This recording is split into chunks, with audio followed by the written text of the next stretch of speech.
Alors, je voudrais dire juste 2-3 mots à propos de tout l'enthousiasme qu'il y a eu dans cette période scientifique XVIIe, XVIIIe et XIXe siècle, donc où le monde semblait extrêmement harmonieux et prévisible.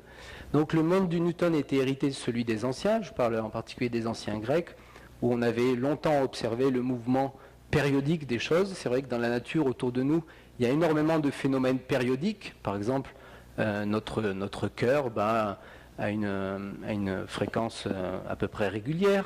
Le soleil se lève tous les jours et se couche tous les jours de manière assez régulière. Il n'y a pas vraiment de surprise. Bref, il y a beaucoup de choses périodiques. Donc on pensait que la plupart des phénomènes, et peut-être même tous les phénomènes de la dynamique, après une période transitoire, eh bien, se stabilisent sur un mouvement périodique ou quasi-périodique.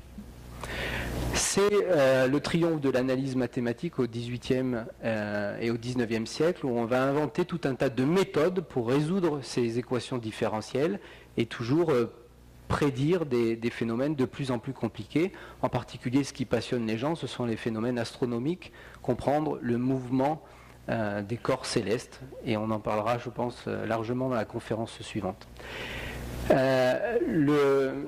Tout ceci est symbolisé, cette puissance mathématique est symbolisée par ce phénomène assez extraordinaire, qui est que Le Verrier va aller jusqu'à découvrir la planète Neptune simplement par le calcul. C'est-à-dire qu'il y avait un phénomène qu'on ne comprenait pas, et il s'est dit, si j'introduis une planète que personne ne voit à tel endroit, alors je refais mes calculs, et là les observations coïncident. Et donc il a pu dire aux gens, pointez votre télescope dans telle direction et vous risquez d'observer une nouvelle planète, et c'est comme ça qu'on a découvert Neptune.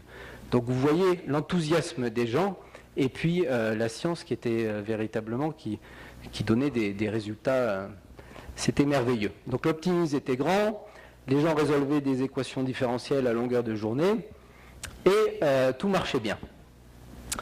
Alors, tout ça est symbolisé dans cette citation de Laplace que je vais relire. On en a entendu parler dans la première conférence. Donc je vous la lis parce que c'est celle elle est très importante et tout le monde n'était peut-être pas là, et qui va expliquer véritablement ce que c'est que le déterminisme scientifique. Donc Laplace écrit très très bien. Malgré tout, quand on l'entend la première fois, on ne comprend peut-être pas tout d'un coup, donc je vous la paraphrase dans la foulée. Nous devons envisager l'état présent de l'univers comme l'effet de son état antérieur et comme la cause de celui qui va suivre. Une intelligence qui, pour un instant donné, connaîtrait toutes les forces dont la nature est animée et la situation respective des êtres qui la composent, si d'ailleurs elle était assez vaste pour soumettre ces données à l'analyse, embrasserait dans la même formule les mouvements des plus grands corps de l'univers et ceux du plus léger atome. Rien ne serait incertain pour elle, et l'avenir comme le passé serait présent à ses yeux. Donc que nous dit Laplace ? Donc je paraphrase. Il nous dit simplement que si vous êtes capable, quand vous étudiez un système qui vous intéresse, si vous êtes capable de faire le bilan de toutes les forces qui s'exercent sur ce système, alors vous suivez la recette donnée par Newton et vous êtes capable de mettre tout ça en équation. Et il faut que vous connaissiez également toutes les positions et toutes les vitesses des objets à l'instant de départ. Alors une fois que vous avez ça, donc c'est cette fameuse intelligence qui connaîtrait toutes les forces dont la nature est animée et la situation au départ. Et si cette intelligence est suffisamment forte pour résoudre l'équation différentielle, c'est-à-dire soumettre toutes ces données à l'analyse, alors vous allez être capable de prédire précisément le mouvement de l'objet que vous étudiez, à la seconde près, etc. Et donc vous allez pouvoir prédire l'avenir. Plus rien n'est incertain à vos yeux. Et donc c'est là une sorte de paradigme, le déterminisme scientifique dans toute sa splendeur.